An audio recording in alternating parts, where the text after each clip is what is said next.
여러분 안녕하십니까? 충청의 미래를 이끌 민선 8기가 오늘 공식 출범했습니다. 그동안 각 인수위마다 시 도정의 밑그림을 그리며 정책 방향을 다듬었을 텐데요. 여러분은 어떤 기대감을 갖고 계신가요? 오늘 생생토론에서는 민선 8기 충청권 현안과 발전 방향을 이야기해 보겠습니다. 그럼 토론에 함께 하실 분들 먼저 소개하겠습니다. 제20대 대통령직 인수위원회에서 활동한 육동일 위원 나오셨습니다. 네, 반갑습니다. 대전경실련에서 이광진 기획위원장 시간 내주셨고요. 안녕하십니까.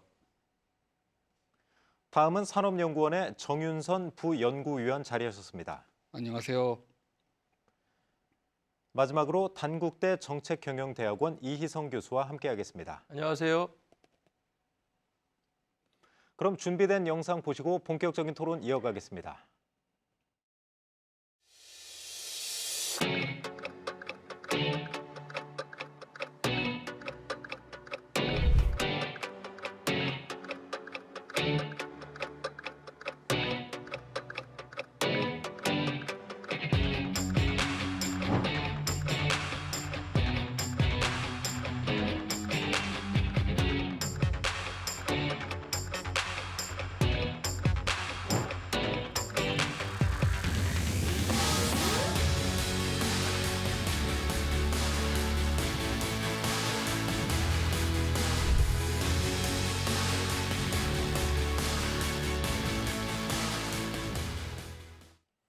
네, 오늘부터 민선 8기가 새로운 출발을 알렸습니다. 충청권은 이제 4년 만에 정권이 교체되면서 시 도정에 큰 변화가 예상되는데요. 먼저 새로운 지방 정부에 거는 기대부터 한번 들어보겠습니다. 육 교수님, 먼저 말씀을 좀 해주실까요? 좀 큰 변화가 예상되죠. 공교롭게도 대전, 세종, 충남, 충북까지 모두 단체장이 바뀌었단 말이에요. 네. 어떤 좀 기대를 갖고 계신가요? 벌써 우리가 1995년에 그 민선 지방자치가 출범한 지가 이제 27년째가 됐습니다. 장년층이 됐다고 할까요? 그동안에 이 민선 자치는 그야말로 우리 지역의 주민이 지역의 주인이 되기 시작했고, 또 중앙 정치가 혼란과 불안을 연속해도 우리 지방 정치가 또는 행정이 안정 속에서 지역 발전을 추구할 수 있었던 아주 그 토대가 됐기 때문에 성과가 큽니다. 네, 그렇죠. 그러나 그동안의 지방자치가 해결 못한 여러 과제들, 산적한 과제들이 여전히 남아 있습니다.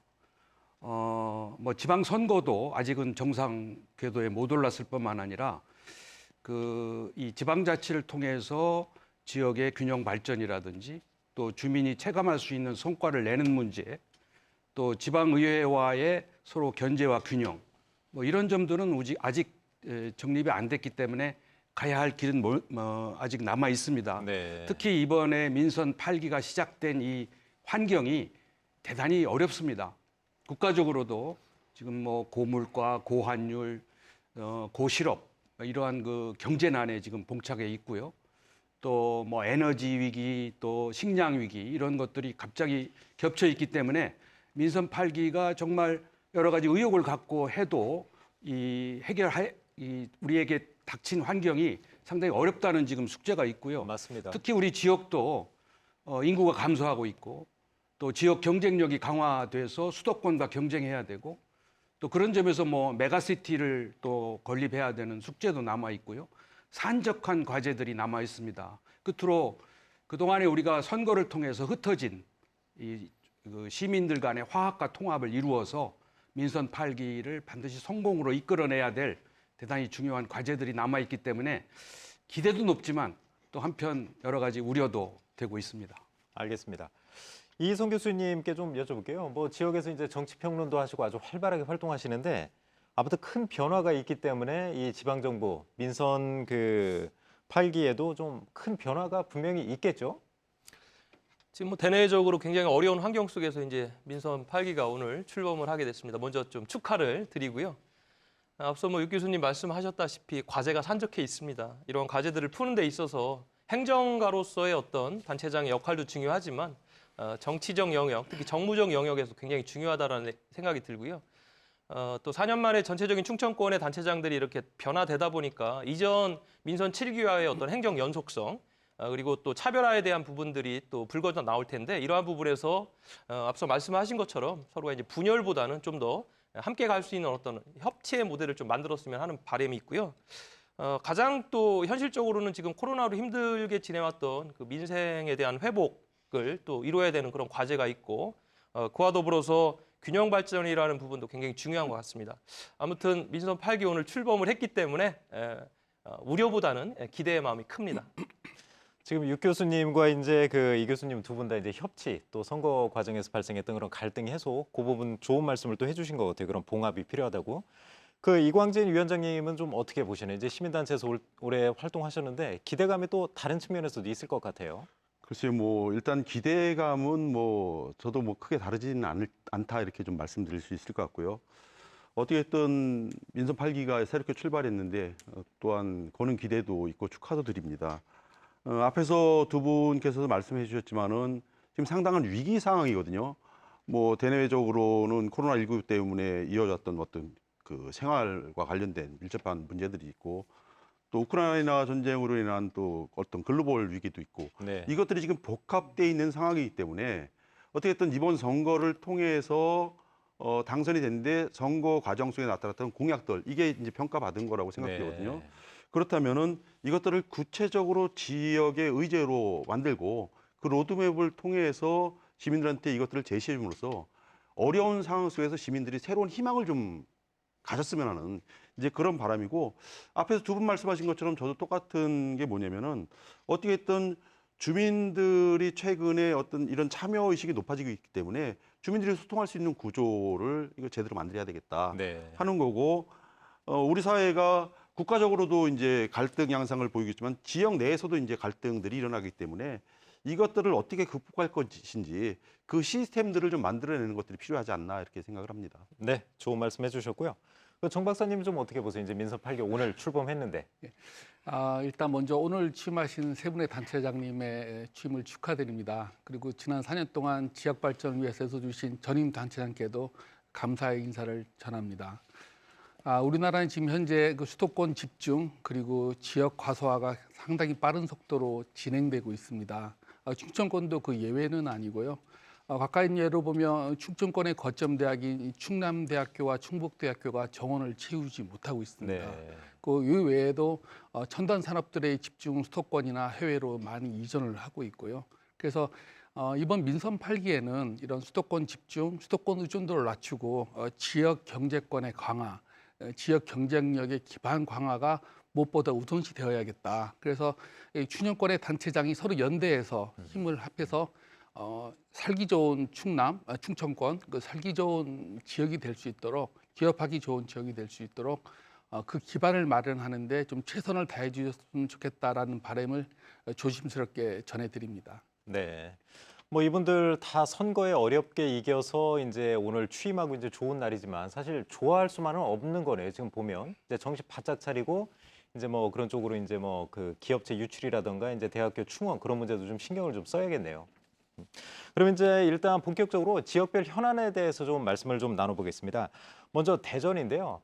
대전 하면 이제 항공우주연구원이 있고 또 최근에 이제 누리호 발사가 성공하지 않았습니까? 그래가지고 이제 그 부분을 뭐 빼놓을 수가 없겠는데 일단 대전 같은 경우는 이제 뭐 항공과 우주를 분리해서 대전 같은 경우는 우주청을 좀 유치해서 이렇게 좀 미래 전략 산업을 좀 육성하겠다 이런 얘기도 있었고 지금 대덕 연구단지가 내년에 이제 설립 50주년이 되지 않습니까? 그래서 이제 새로운 혁신 동력을 마련하기 위해서는 제2 대덕 연구단지가 좀 필요하다 이런 얘기도 좀 많이 나오고 있는데 이 부분에 대해서 좀 말씀을 좀 해주시죠. 육 교수님 먼저 좀 네. 해주실까요? 그 지역 현안에 이제 우리가 좀 이제 살펴봐야 될 텐데 그 전에 이번 민선 8기는 다행히 그 단체장직 인수위원회를 공식적으로 법적으로 설치하도록 돼서 그렇죠. 여러 단체에서 아마 상당한 그 인수위원회 역할과 노력이 있었을 겁니다. 그렇게 됨으로써 민선 8기의 뭐 시정이든 정책에 대한 그 예측 가능성을 높여줬고 또 공약은 또 여러 가지 조건을 충족시켜 줘야 정책이 되는 거 아니겠습니까? 네. 그래서 그런 점에서 아마 검토가 있었을 거고 또 주민들 지금은 정책 자체나 정책의 디자인보다 중요한 거는 정책에 대한 소통과 공감대 형성입니다. 네. 그런 점에서 이제 잘한 인수위원회도 있을 거고 조금 부족한 경우도 있었을 겁니다. 이 항공우주청 문제도 아마 인수위원회에서 다뤘을 텐데요. 저도 지난 대통령 인수위원회 지역균형 특위에서 이 문제에 대해서 많은 논란이 있었고 또 고민이 있었습니다. 지금 사회자께서 말씀하신 대로 지난 6월 달에 누리호가 성공적으로 발사돼서 그렇죠. 우리가 7번째 세계 우주 강국이 됐다고 발돋움하게 됐다는 이제 평가를 받았습니다만 이러한 지금 우리 숙제는 그거는 성공했는지 모르지만 이 우주 개발 사업, 우주 산업의 진흥 사업을 어떻게 중앙 컨트롤 타워를 어떻게 만들 것이냐, 네. 어떠한 위상과 기능을 가지고 어떠한 역할을 할 것인가 이런 부분이 이제 숙제로 다가왔습니다. 네. 다행히 우리 대전은 우주항공연구원도 있고 천문연구원도 있고 또 국방과학연구소도 있고 그래서 우주 연구 개발 부분에 대해서는 탁월한 기능을 갖고 사실 있죠. 최적지라고 할 수가 그렇죠. 있죠. 예. 그리고 이제 우리 쪽에서 보면 이제 미국의 나사 같은 미 항공우주국 같은 컨트롤 타워를 우리가 기대하고 있었습니다. 네. 그런데 사실은 이러한 역할 우리가 처음으로 해보는 뉴 스페이스 시대를 열어가는 이 컨트롤 타워를 어떤 기능과 어떤 역할을 맡을 것인가를 고민하는 게 중요한데 사실은 우리가 그 우주청을 어디에 입지하느냐 문제에 너무 몰두를 했어요. 네. 사실은 우선순위가 바뀐 거죠. 네. 그래서 그러는 바람에 우리 대전과 경남 사천 간에 본의 아닌 이제 유치 경쟁이 이루어지게 되고 또 일단은 이제 대통령 공약 사업으로 경남 사천으로 그렇죠. 일단 했습니다. 그러나 앞으로도 우리가 이 문제를 놓고 정말 진지하게 고민해야 할 사안들이 많이 있어요. 다시 말해서 이 우주 산업이라는 거는 연구 개발도 중요하지만 사업도 중요하고 또 지원도 중요하고 또 다양한 정부 부처를 조율하는 문제도 있습니다. 또 우주 외교 문제도 있고 우주 국방 문제도 있고요. 그렇기 때문에 이거를 어디에 입지해서 그걸 다 다룬다는 그런 것보다는 정말 나사에 버금가는 나사 이상의 중앙 컨트롤 타워를 만든다는 입지에서 진지한 고민을 한번 우리가 겪어야 될 필요가 있다. 네. 그리고 그 와중에 우리 대전이 갖고 있는 인프라를 최대로 살릴 수 있는 쪽으로 한간에는 우주청과 항공청을 나눈다. 아니 나눠서 이제 따로 항공과 우주를 이제 이원화시킨다. 분리한다. 이런 얘기도 있었습니다만 하여튼 그거는 이제 안에 불과하고요. 어디에 입지하든지 간에 우리 이 대전이 갖고 있는 인프라를 충분히 활용하고 우리 연구원들이 충분히 기여할 수 있도록 하는 방향으로 이게 재정립돼야 될 필요가 있다. 저는 이렇게 생각을 합니다. 네, 알겠습니다. 이광재인 위원장님께도 좀 여쭤보고 싶은데요. 아무튼 지역민들 입장에서는 항공우주연구원이 이제 중추적인 역할을 했고 천문연구원이 있고 또 카이스트에서도 역할을 많이 하지 않았습니까? 그래서 당연히 이제 항공우주청 하면 대전으로 오는 게 맞지 않냐 이런 생각을 해서 좀 아쉬운 감정이 많이 있는 것 같습니다. 위원장님 보시기엔 좀 어떻게 보세요? 저는 일단 입지 문제를 이야기하기 전에 대전의 선택과 집중이 좀 있어야 되지 않냐. 네. 그래서 대전의 미래를 어디에다 담을 거냐. 그리고 어떤 산업을 어떤 사업을 가지고 대전의 어떤 비전을 세워나갈 거냐. 이런 것들이 우선돼야 되지 않냐. 물론 이제 누리호가 성공한 이후에 우주청에 대한 얘기가 이제 관심도가 높아지면서 네. 지금 말씀하신 것처럼 이제 경남과 대전이 경쟁하는 이런 구조가 됐는데 서로 자기 지역이 최적지라고 얘기하는데 서로의 장점을 얘기해요. 그 장점을 부각시키는 건 당연하고 그 장점들을 또 인정해 줄 수밖에 없는 것도 사실입니다. 그래서 이 문제와 관련해서 우리가 좀 냉정하게 좀 접근할 필요가 있다. 대전 같은 경우에 좀 안타깝지만은 이전에도 신규 국책 사업들 나오면은 모든 사업에 다 대전이 도전을 했거든요. 네. 근데 결과는 어떻습니까? 결과는 우리 시민들이 다 알고 있듯이 그런 결과를 지금 가져온 상황이거든요. 그래서 우리 대전이 앞으로 어떤 비전을 가지고 나갈 것인지 그 속에서 중심 사업이 무엇인지 이것들이 결정해야 된다. 그것이 우주 항공 산업일 수도 있고 또 다른 산업일 수도 있거든요. 그래서 우리가 이것들을 먼저 좀 정리하는 것들이 필요하지 않냐.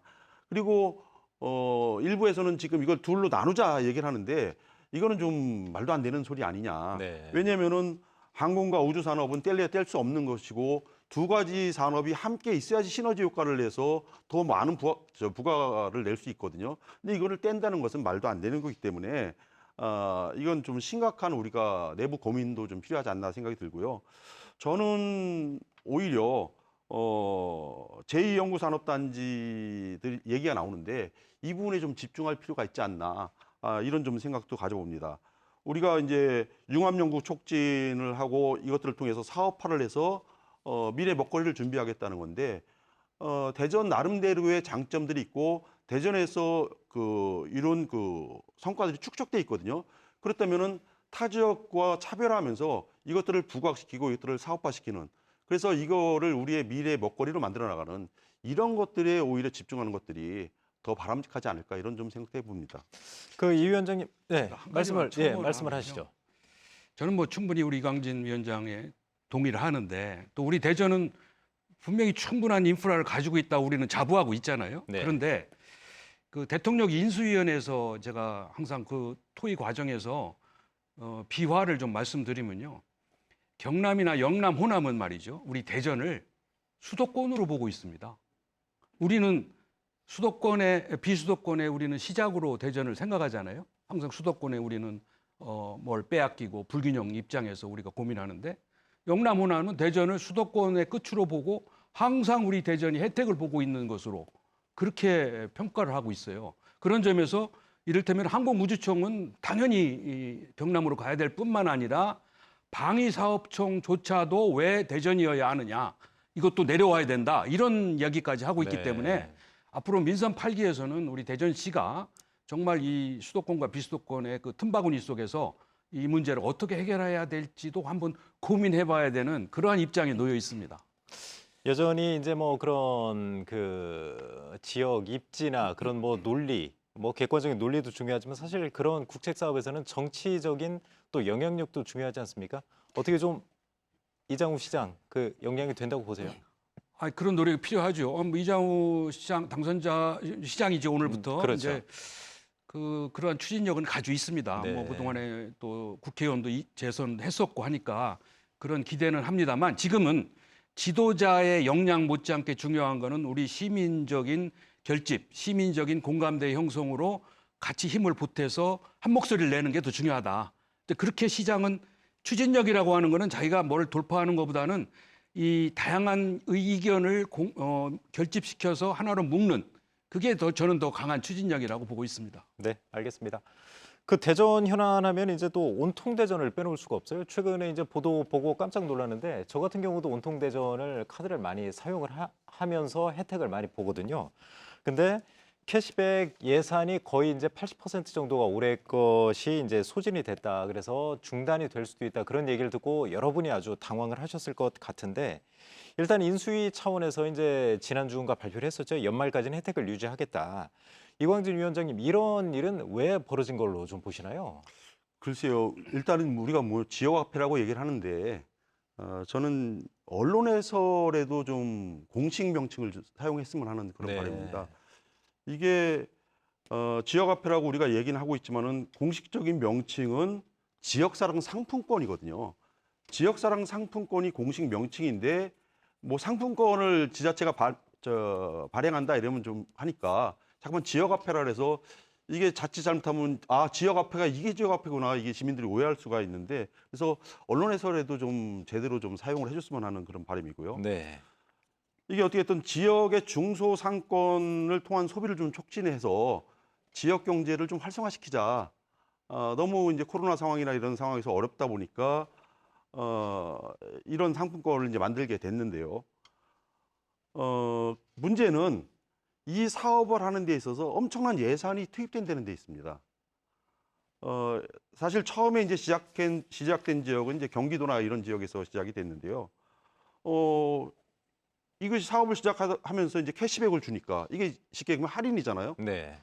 저 지역은 이렇게 할인해 주는데 우리 지역은 뭐야? 이런 이제 불만들이 나오게 되고 그러다 보니까 자치단체들이 경쟁하듯이 여기 이 사업에 사실 뛰어드는 거거든요. 그리고 이제 중앙정부에서도 이 사업이 상당히 일반 국민들한테 인기가 좋으니까 여기에 재정을 투입하기 시작했습니다. 그런데 문제는 이 재정 투입을 영원히 하겠다가 아니고 이 한시적으로 투입하겠다고 약속을 했던 거죠. 네. 근데 이제 그 시기가 사실은 작년이 마감이었어요. 애초의 계획은. 그런데 모르겠습니다. 이렇게 표현하는 게 어떤지 모르겠지만은 선거나 이런 것 때문에도 뭐 일부 영향이 있었는지 모르겠지만은 이것들을 일부 연장을 해오면서 아직까지 온 거예요. 네. 근데 이게 중앙정부가 예산 지원을 안 했을 경우에 나타나게 되는 문제는 결국 그 예산 자체를 지방정부가 투여를 해야 되는데 과연 지방정부들이 그만큼의 예산을 투입할 여력이 있는 것이냐 하는 문제가 지금 있는 거고요. 또 하나는 이게 이제 지방자치단체별로 예산에 대한 이 차별화가 있습니다. 어떤 지역은 예산이 많을 수 있고 어떤 지역은 예산이 적을 수 있어요. 실질적으로 초창기 이 사업 초창기에 인천에 두 개 구가 있었는데 한 개 구는 기존 지원이 사라졌음에도 불구하고 기존의 캐시백을 다 줬는데 한 지역은 지원이 사라지니까 기존 캐시백을 줄여가지고 자기 지역에 맞게 확 줄였어요. 그래서 갈등이 생겼는데 이런 문제들이 발생을 하고 있어요. 그렇기 때문에 이 문제는 원점에서 우리가 좀 재검토할 필요가 있지 않냐. 위원장님은 그럼 그 투입되는 예산에 비해서 그 실효성은 좀 어떻게 떨어진다고 보시는 건가요? 아니면 재정립을 실효성의 좀 문제가 아니고 네. 과연 그 국민들이 낸 혈세 이것들이 이 사업에 이렇게 투여되는 것들이 맞냐 하는 문제죠. 네. 물론 이제 중소상권의 일부분에 영향을 미치고 활성화에 도움이 되는 것은 사실인데 이런 형태를 통해서 이 사업을 꼭 추진해야 되냐. 중소상권을 살리기 위해서 다른 형태의 예산 투입도 가능하다고 보거든요. 네. 그런데 이게 사실 그렇습니다. 우리가 한 달에 대전 같은 경우 한 5만 원 정도 혜택을 입는 거예요. 네, 네. 4인 가족이면 한 달에 20만 원 정도의 혜택을 입는 건데 1년이면 240이니까 적은 금액이라고 할 수는 없겠죠. 그렇죠. 그만큼의 세금들을 우리가 낼 수 있냐. 그리고 또 한 가지 음. 문제는 뭐냐면은 여건이 되는 분들은 이것들이 사용이 다 가능하지만은 여건이 안 되고 오히려 지원을 받아야 되는 분들은 사실 카드 하나 사용하기도 사실 빠듯한 상황이거든요. 네, 알겠습니다. 위원장님 그런 말씀 해주셨고 그 정 박사님도 이 부분에 대해서 좀 연구를 하셨을 것 같은데 다른 지역에서도 이제 그 지역 화폐 관련해서 논란이 계속 많이 있었단 말이에요. 네. 좀 어떻게 보시나요? 이게 그만큼 실효성이 있다고 보시나요? 저는 좀 앞에 두 분하고는 생각을 달리하는데요. 이 지역화폐는 중앙은행이 발행한 한국은행과는 차별화되는 기능이 있습니다. 그래서 일단은 지역 소득 여유 유출을 막고 지역 상권을 보호한다는 차원에서는 역할을 할 수 있다고 보고요. 특히 코로나19처럼 지역 상권이 침체됐거나 자영업자가 어려울 때 이 지역 화폐는 상당히 긍정적인 역할을 합니다. 네. 그런 의미에서 사실상 지난 코로나19로 한 2년간 지역 경제가 침체되었을 때 실제로 많은 그 지역 상권이나 자영업자를 보호하는 역할을 했고요. 또 산업부가 운영 중인 지역 산업 위기 특별 지역에서도 가장 효과가 좋은 중앙정부의 지원 정책은 지역 화폐였습니다. 예를 들어서 군산의 조선소하고 자동차 공장이 폐쇄되면서 지역 경제가 와해됐었는데요. 군산에만 상당히 많은 지역 화폐를 중앙정부가 지원해서 발행을 하게 됐습니다. 그런 이유로 자영업자의 폐업률이 상당히 감소를 했고요. 또 지역 상권 회복하는 기능을 했기 때문에 요거의 기능이나 순기능은 굉장히 중요하다라고 저는 말씀을 드리고요. 다만 요거에 너무 많은 재정을 지출하게 되면 지방정부 입장에서는 정말 중요한 그 취약계층의 복지 지출을 제한받게 되고요. 또 국비 사업으로 하는 사업들을 지방비가 매칭하지 못해서 받지 못하는 어려움이 있기 때문에 이 부분은 이제 코로나도 많이 축소되었고 또 지역 경제도 살아나는 만큼 지정이 어렵다면 축소하는 것이 바람직하다 이렇게 말씀을 조심스럽게 드리겠습니다. 네, 알겠습니다. 그 대전의 현안하면 또 트램을 빼놓을 수가 없는데 요즘 이런 우스갯소리가 있다고 합니다. 대전에 프로야구 한화이글스가 프로야구에서 1등을 차지하느냐 아니면 대전 트램이 먼저 완공이 되느냐. 그만큼 이제 대전 트램 그동안 우여곡절도 많았고 계속 사업도 이제 지연이 되고 있지 않습니까? 특히 최근에는 그 총 사업비 7,400억 원으로 예상했던 게 2배 이상 늘어났고 이제 개통도 좀 연기가 될 것 같다. 이런 좀 발표가 있어서 시민들이 좀 깜짝 놀랐는데요. 그 이성 교수님 대전에 사시면서 이제 실질적인 수요자가 좀 되실 것 같은데 네. 좀 보시기에 좀 답답하죠? 트램 계속 미뤄지고. 그렇죠. 이게 뭐 계속 지금 2002년부터 도시철도 2호선 계획이 발표됐으니까 20년 가까이 된 건데 제가 이제 온통대전 앞에 잠깐만 그것도 좀 말씀드리면 네. 그 경기도지사인 이재명 지사가 이 정책을 발굴하고 추진하면서 굉장히 큰 정책 만족도를 얻었고 그러면서 이제 이건 성공한 정책이기 때문에 다른 지역에서도 이 정책들을 좀 따라하고 또 추진을 했던 것인데 저는 그렇습니다. 작년 말인가요? 그 추경호 지금 이제 경제부총리가 국회에서 이 지역화폐를 좀 언급을 하면서 현금 살포성 재정 중독 사업이다. 네. 굉장히 비판을 했어요. 현금 퍼주기 사업이다. 근데 그 당시 굉장히 코로나로 지역 경제가 좀 어려운 상황에서 이게 순기능을 했거든요.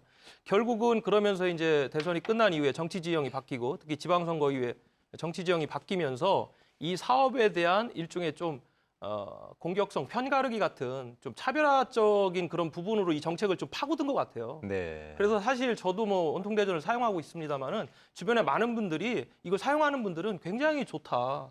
그리고 이것에 대한 소상공인들도 너무 혜택이 좋다. 그래서 저는 이렇게 봅니다. 민선 8기에서 이런 지역화폐 정책에 대해서 시민들이 원하고 국민들이 좋아하면 추진을 해야 되는 것이죠.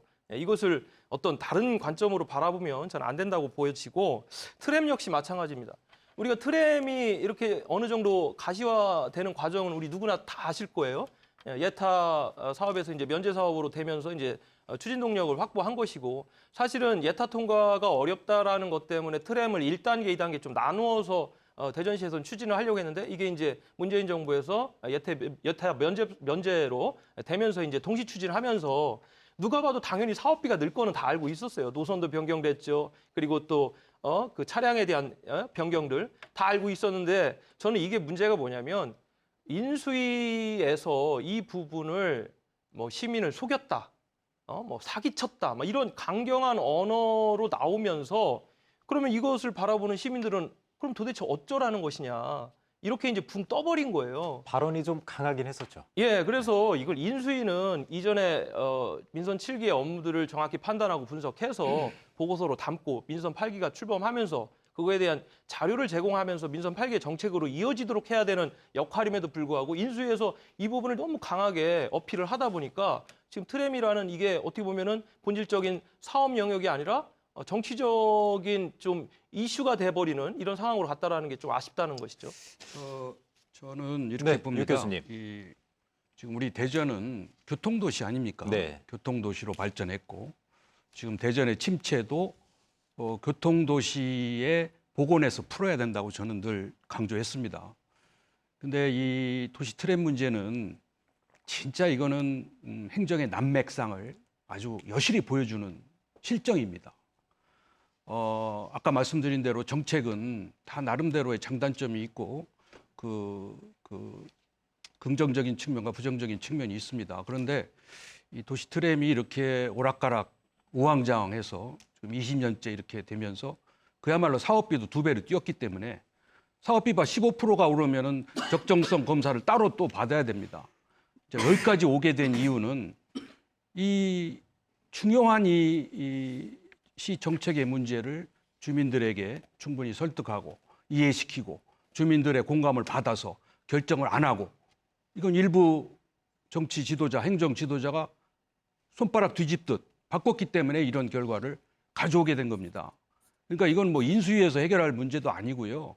이러한 행정의 난맥상, 그야말로 이 오판과 실패를 되풀이하지 않으려면 정말 새로운 노력이 필요한데 지금 현재를 놓고 보면은요 이미 많은 비용이 들어가 있어요. 매몰 비용이라고 하죠. 네. 이 비용 때문에 지금 안 해도 걱정, 또 되면 더 걱정입니다.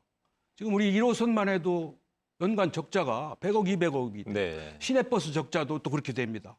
그런데 2호선까지 트램 이게 뭐 소위 표정 속도라고 하죠. 이 주정차까지 포함해서는 시내버스보다도 속도가 낮은 20km가 채 안 된다는 네, 겁니다. 네. 이걸 가지고 대전시의 뭐 편리성과 대전 지역 경제에 기여한다는 거는 저는 조금 의구심을 갖지 않을 수 없고요.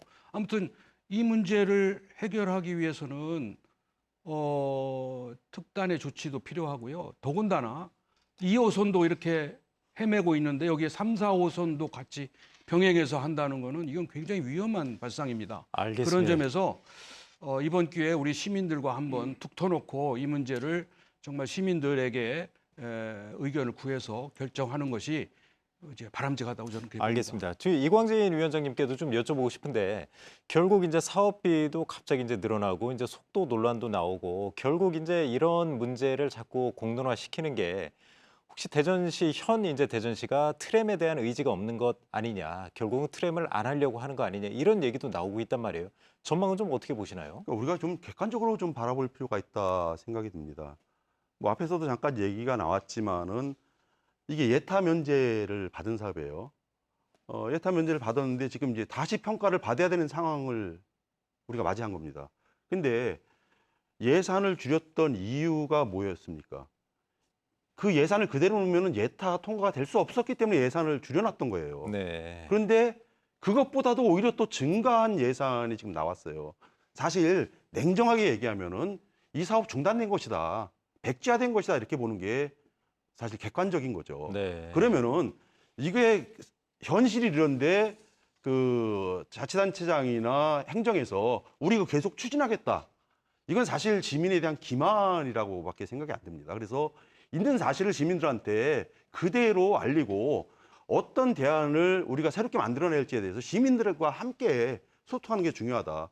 저는 전에도 좀 그런 말씀을 드렸었는데 광주가 좋은 사례라고 봐요.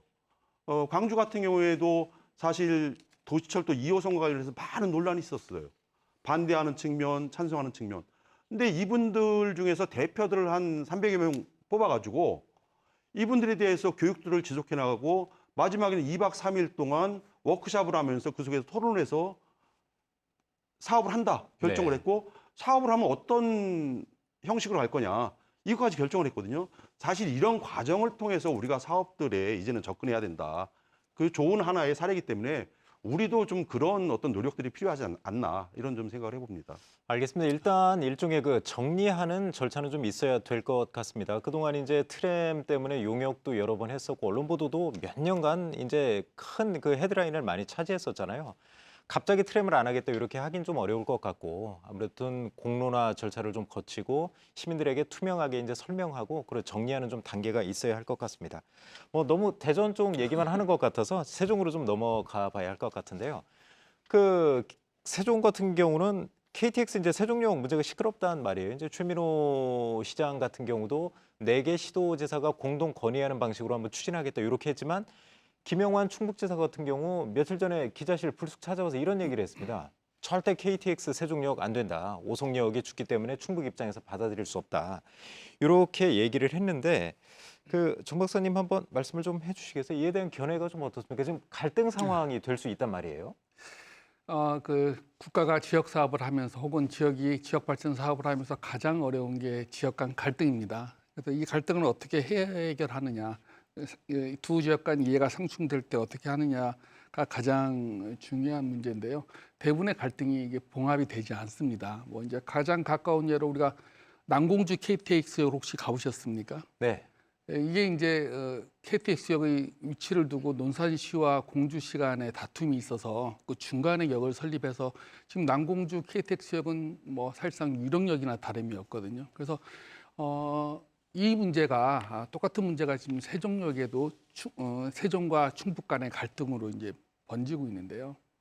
현재 세종에는 이제 국회의사당 분원이 와야 돼요. 국회 분원. 그리고 대통령 집무실이 설치가 되고 이렇게 되면 부수시로 따라오는 것들이 뭐 시민단체 협의실이라든지 아니면 대기업의 대관 업무를 보는 팀이라든지 방송국의 보도국이라든지 오게 되면 세종시의 도시 인프라 수요, 시민들의 수요는 상당히 늘어나게 되고요. 교통 수요도 늘어나게 됩니다. 그런 세종역에 대한 수요 압력이 막 증가했을 때도 충북이 계속 반대할 수 있느냐는 새로운 문제라고 봅니다. 그래서 네.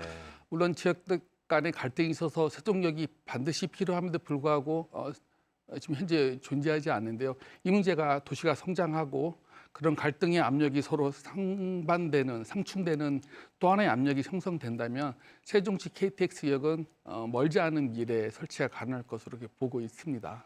이희성 교수님도 그쪽 좀 관심이 있으실 것 같은데 좀 어떻게 보시나요? 2017년에 예비타당성에서 사실 떨어져가지고 추진이 좀 불발됐던 그런 사업인데 지금 최민호 시장께서는 이제 KTX가 조치원역 정차에 대한 부분과 또 세종역 신설에 대한 두 가지를 좀 말씀을 하신 것 같아요. 예. 예, 세종역 신설은 5년 전하고 지금 상황이 다르기 때문에 지금 정 박사님 말씀하신 대로 준비를 잘하면 가능할 거라는 정도로 지금 안을 내놓으신 것 같고 무엇보다 지금 단기적으로 현실 가능한 거는 조치원 여기에 이제 KTX 정차를 좀 시키겠다 이런 부분이었고 뭐 예산도 한 30억 정도면 가능하지 않냐 이런 것들인데 세종시 발전을 위해서는 교통 인프라 중요하죠. 다만 지금 말씀하신 대로 옆에 바로 인접한 단체, 그러니까 지자체와의 어떤 연대 협조가 굉장히 중요한데 그 부분을 좀 풀어나가는 논리를 좀 만들어야 될 것 같아요.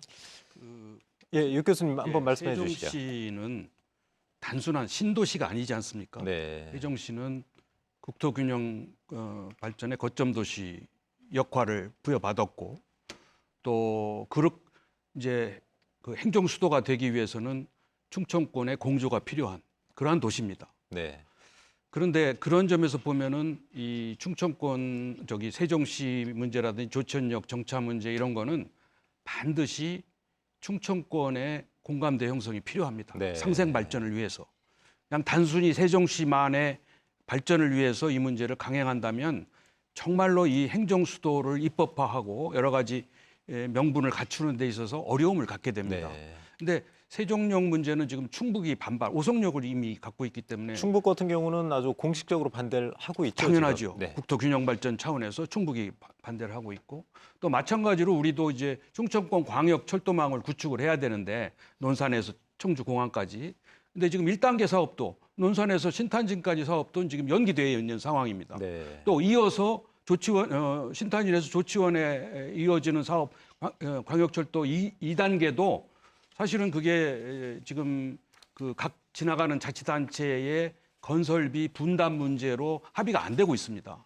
그런 점에서 지금 우리 충청권은 메가시티를 구성하는 큰 꿈을 꾸고 있거든요. 네. 그러니까 하루속히 우리가 광역 철도망, 뭐 우리 대전의 2호선, 3호선도 마찬가지고 충청권 메가시티 차원에서 행정 영역을 넘어서는 큰 틀에서 문제를 보고 같이 협력과 상생의 방안을 찾아야지 제각기 대전 따로, 세종 따로, 충남북 따로 간다면은 충청권 메가시티도 물거품이 될 뿐만 아니라 지금 그 윤석열 정부가 약속했던 지방 공약 사업도 자칫하면은 물거품이 될 가능성이 있기 때문에 다시 한번 우리 충청권이 모처럼 한 정당이 선거에 지방 권력을 교체했기 때문에 다시 한번 상생과 협력 차원에서 이 문제를 같이 머리를 맞대고 풀어야 된다. 저는 네. 그렇게 그렇겠네요. 이 문제 같은 경우에는 네, 이광진 위원장님.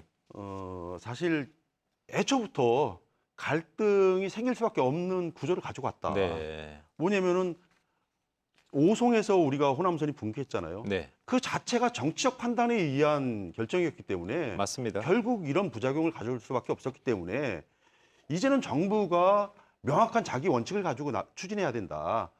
그래서 이것들이 되든지 안 되든지 이건 고속철도라는 어떤 목적이 있어요. 그 건설하는 거기에 충실하냐 아니냐 해서 접근해야 된다. 이게 자칫 잘못해서 그냥 그런 명분 없이 세종 역사를 신설해 줬을 경우에 이 KTX가 지나가는 중소도시들이 우리도 해달라, 우리도 해달라 이거 상당히 골치 아플 수 있거든요. 그래서 정부가 일단 원칙을 결정하는 게 매우 중요하다 이렇게 말씀드리겠습니다. 오송역 이제 신설 당시 사실 정치적 결정이었었고 그때는 이제 대전, 충남, 충북까지 이제 공조해서 오송에 했었는데 세종에서 이제 KTX 세종역을 세우겠다 하면 충북 입장에서는 상당히 좀 배신감을 느낄 수 있는 측면이 또 있을 것 같습니다. 그 부분을 좀 어떻게 조율해가면서 추진을 해야겠죠. 왜냐하면 시민들과 또 공무원들도 세종시 입장에서는 세종역에 대한 또 수요가 상당히 있거든요. 그래서 그런 부분을 좀 조율을 해야 할 것 같습니다. 같은 논리라면은 우리 서대전역도 그 익산역으로 가는 바람에 완전히 서대전역이 소토화되지 않았습니까? 네. 이제 그런 점에서 이 정치 논리는 더 이상 작동하면 안 되는데 현실은 또 그렇지 않습니다. 알겠습니다. 그 충남의 같은 경우 이제 그 김태흠 지사가 며칠 전에 이제 발표를 했었죠. 아산만 일대 베이밸리 메가시티를 추진하겠다. 그 역점 사업으로 추진하겠다고 했는데 일단 육동일 교수님 한번 어떤 사업인지 대략 설명을 좀 해주시겠어요? 그 아마 이게 충남의 민선 8기 핵심 과제로 이게 부각이 되고 있습니다. 이를테면은 그 디지털 중심 첨단 산업 단지를 천안 아산권에 이렇게 구축을 한다는 거예요.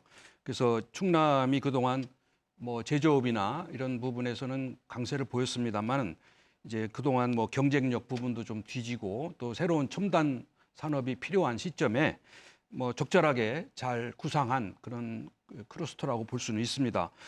더더욱이 의미가 있는 거는요. 지금 중앙정부가 권장하고 있는 것 중에 하나가 그 기업 발전 특구입니다. 기업 발전 특구. 이거는 뭐냐면은 수도권의 자산과 기업을 이제 비수도권에 이전하는 경우에 특별한 세제 혜택도 주고 규제 완화도 시켜주고 또 거기에 필요한 인력 양성 프로그램까지 이렇게 연계를 해준다는 겁니다. 그래서 이 베이밸리, 이 메가시티를 구성하는데 충남의 전략으로 기업 발전 특구를 활용하겠다는 거거든요. 그래서 이거는 중앙정부와 조율을 맞춘 상당히 이상적인 전략으로서 가능성이 큽니다. 근데 다만 좀 우려되는 거는 이 산업 발전의 이 그 계획이 경기권하고 협력을 주로 하고 있습니다. 네. 그래서 충남은 지금 천안, 아산, 당진, 내포의 이 북부권은 굉장히 번영 벨트지만은 남부 이 부여, 청양, 공주, 논산 이 부분은 지금 낙후되어 있거든요. 네. 그래서 이 남북 간의 격차 문제가 자칫하면 더 악화되지 않을까 이런 우려가 되기 때문에 반드시 남북 간의 격차가 완화되는 차원에서 이 신산업 전략을 추구해야 된다. 저는 그렇게 주문하고 싶습니다. 알겠습니다. 그 정 박사님께도 좀 여쭤보고 싶은데 유 교수님 지금 말씀하신 거는 이제 정부하고 긴밀한 소통을 해서 이제 발표했다 그렇게 말씀을 하시는 것 같은데 그 지방 정부의 의지만 갖고는 이런 대규모 사업은 힘들지 않습니까? 예, 좀 맞습니다. 어떤 과제가 좀 있을까요? 이제 베이밸리는 이제 평택항에 있는 바닷물이 이렇게 내륙으로 들어온 베이, 그래서 그쪽 주변에다가 이제 첨단 산업 벨트를 구축하겠다는 계획이신데요. 여기 보면은 이제 첨단 산업 시설들이 많이 들어와 있습니다. 일단 평택에 삼성전자 공장이 들어와 있고요. 또 천안에 아산에 보면은 저 현대자동차 아산 공장이 있고 또 삼성전자, 삼성디스플레이가 이쪽 지역에 위치해 있고요. 또 하나의 중요한 포인트는 천안에 이제 종축장 부지가 168만 평, 그러니까 여의도 면적이 1.5배입니다. 그렇죠. 요 면적이 이제 새로 비어서 이쪽을 다시 이번에 윤석열 대통령의 이제 공약이죠.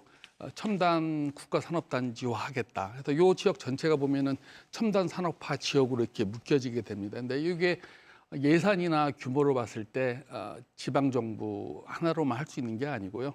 범정부 차원에서 부처 차원에서 종합 메뉴판을 만들어야 된다. 그래서 예를 들면은 일단 GTX-C 노선이 국토부가 지금 하고 있는데요.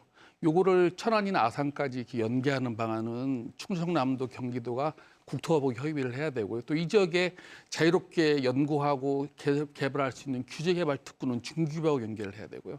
또 산업부의 스마트 육성화 단지 사업도 이쪽에 들어가야 돼서 이 충청남도 입장에서 보면은 야 어느 부처에 어떤 메뉴가 있는데 그걸 쭉 우리가 메뉴판을 만들어서 이 메뉴를 달라고 중앙부처를 설득을 해야겠다라는 계획을 세워야 될 것 같습니다. 네. 그래서 아까 말씀해 주신 대로 지방정부 단독으로는 상당히 규모가 커서 어렵고요.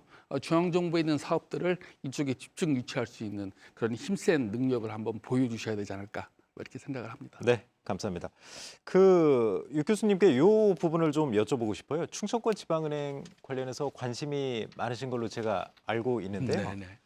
길게 말씀 나눌 시간은 좀 안 될 것 같은데 충청권 지방은행 설립 같은 경우 이제 양승조 전 지사가 좀 주도를 했었고 윤석열 대통령 공약사항 중에 이제 기업 금융 중심의 지역은행을 설립하겠다 이런 얘기도 나와서 좀 중복이 될 수도 있다. 또 좀 자치단체 간의 협치가 필요하다 이런 얘기가 나오는데 성공적인 그 설립을 위해서 조언해 주신다면 짧게 좀 한번 부탁드릴게요. 그 충청 지역은행의 설립은 필요합니다. 그동안에 충청권의 지역 자본이 유출이 됐고요. 또 우리 충청 지역에 소재하고 있는 소상공인 지역 경제 면에서 대단히 그 불이익을 받은 것은 사실입니다. 그러나 이제 이 옛날 같은 은행의 복원은 어렵고요. 네. 이제 지금 온라인상의 디지털 형식의 이제 은행으로 이렇게 복원이 되는 필요가 있고요. 다만 이제 좀 지금 아직 조율이 안 된 게 뭐냐면 우리 대전이 그 공약으로 내놓은 기업 금융 중심 지역은행 이거하고는 약간의 좀 결이 다릅니다. 맞습니다. 예. 그래서 이 부분이 조금 혼돈을 겪고 있는데 이건 플랫폼 자체도 좀 틀리고요. 대전시는 투트랙 전략으로 해서 둘 다 추진한다는 거 아닌가요? 그 이제 두 개 다 한다는 거죠. 그래서 그 모양새를 큰 충청 지방은행의 일부분의 대전은행 성격으로 하느냐 네. 아니면 완전히 다른 결의 우리 지역 기업 금융 중심의 은행으로 따로 만드느냐 네. 하는 거는 조금 더 고민해봐야 될 것 같습니다. 그래서 두 은행이 서로 상생할 수 있는 그런 차원에서 이게 모색이 돼야지 지금 다소 이제 혼돈스럽게 진행이 되고 있어서 그 점은 조금 아쉬운 생각이 듭니다. 네, 알겠습니다. 그 여러 주제를 준비했었지만 지금 시간이 뭐 많지가 않네요. 이제 대전 관련해서 이슈가 워낙 많았기 때문에 그쪽에 좀 집중을 했었던 것 같고요. 그 마지막으로 이제 마무리 발언을 한번 들어보겠습니다. 그 민선 8기 이제 오늘 공식 출범했는데 이제 성공적인 그 시 도정이 이끌려면 시도지사의 역할이 좀 필요할 것 같은데 이희성 교수님부터 한번 시도지사들한테 조언을 좀 해주시고 싶다. 어떤 걸 해주실 수 있을까요? 모든 일이 그렇겠지만 인사를 잘해야 되겠죠. 처음 인사에 좀 합리성을 가지고 왜냐하면 이제 초기 인사 때 다소 이제 민선 출범 이후에 좀 논란을 만드는 것이 일종의 뭐 공신 측근 챙기기 인사라든가 비전문성을 가진 인사가 이루어질 때 거기서부터 문제가 발생을 네. 하더라고요. 어느 정부나 마찬가지겠지만 그래서 첫 번째로는 좀 합리적 인사를 통해서 전문성을 강화하고 일할 수 있는 조직을 좀 만들어 주십사 하는 그런 부탁을 좀 드리겠고요.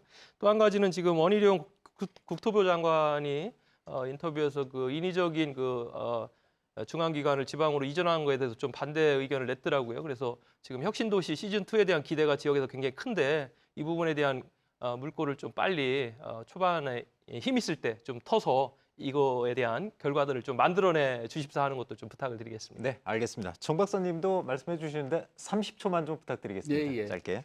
가장 뭐 중요한 거는 아까 말씀드린 대로 수도권 집중, 지방 소멸입니다. 그러니까 지역 인구들이 다 수도권으로 집중하고 있고요. 지역이 과소화돼 가고 있습니다. 그래서 그 보조금, 지방세 감면 가지고는 지역 기업 유치하기가 어려워서요. 이런 패러다임을 좀 바꿔야겠다. 그래서 단체장 간에 인접 단체들 간에 서로 연계해서 이 지역의 경쟁력을 강화할 수 있는 그런 대안을 마련하는 게 필요하다 이렇게 말씀드리겠습니다. 알겠습니다. 육동일 교수님도 짧게 좀 한번 부탁드리겠습니다. 네네. 그 윤석열의 새 정부는 우리 국민이 어디에 살든 누구나 균등한 기회를 누리는 지방 시대를 개막하겠다 약속했습니다. 우리 지방도 이제는 종전과 같이 중앙이 주도하는 그런 지방 시대가 아니고요. 지역이 주도하는 지방 시대입니다. 근데 지역이라는 의미는 지방 행정만이 아니라 지역의 전문가, 대학, 시민단체 이렇게 다 가버넌스를 만들어서 같이 공동으로 주도를 하는 그런 자치 역량의 극대화가 중요한 시대입니다. 따라서 앞으로 민선 8기에서는 이 단체장이 슈퍼맨이 돼서 혼자 하려는 것보다는 우리가 같이 지혜를 모으고 집단지성을 발휘해서 지역을 주도해 나가는 그렇게 해서 지역의 경쟁력을 강화시키는 그런 시대적 요청을 받고 있습니다. 알겠습니다. 이광진 위원장 짧게 부탁드릴게요. 예, 지역민에게 약속을 하고 그 약속에 동의를 얻어서 당선되는 게 선거잖아요. 그렇기 때문에 약속은 지켜져야 된다. 그런데 이제 그 과정 속에서 기존의 관료나 시민들이 익숙했던 것들과 이제 멀어져 새로운 부분에 들어와야 되거든요. 그래서 통합의 리더십을 좀 발휘해주는 그런 민선 8기를 좀 부탁드리겠습니다. 네, 좋은 말씀 감사합니다. 네, 오늘 이 시간에는 민선 8기 출범에 맞춰 지역별 현안을 점검했는데요. 변화와 개혁의 새 바람을 기대하는 지역민들의 희망을 담아 충청권의 공동 발전 잘 이끌어 나가길 바라겠습니다. 생생토론 여기서 마치겠습니다. 준비한 네 분 모두 감사드리고요. 시청자 여러분 고맙습니다.